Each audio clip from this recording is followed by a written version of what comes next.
अदा करना है और काफ कैसे अदा करना है और इसका कैसे पढ़ा जाता है वो किताबों में लिखा, लेकिन वॉइस सुन करके यानी आवाज़ सुन करके याद करना है, देख करके यानी किस अंदाज में पढ़ रहे हैं तो इससे फायदा होता है ये सेम इसी तरह तुम्हारी भी आवाज़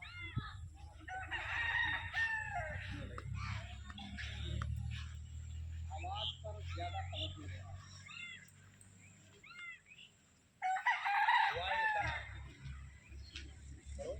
देना है। اللهم باعد بيني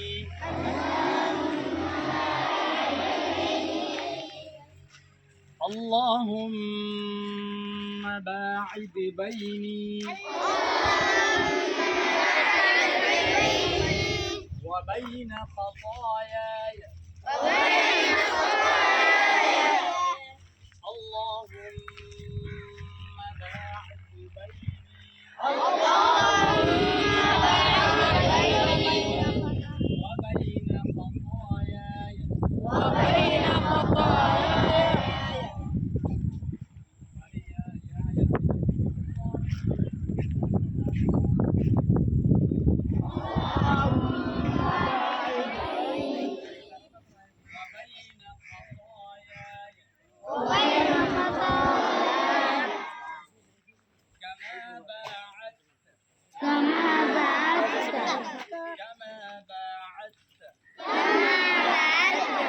بين المشرق والمغرب اللهم نقني من الخطايا या सिर्फ क्या من الخطايا اللهم نقني من الخطايا كما ينقى الثوب الأبيض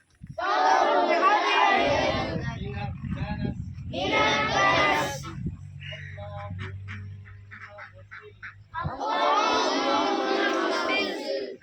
बहुत बच्चा ऐसा है اللهم اغسل اللهم اغسل خطاياي بالماء والثلج والبرد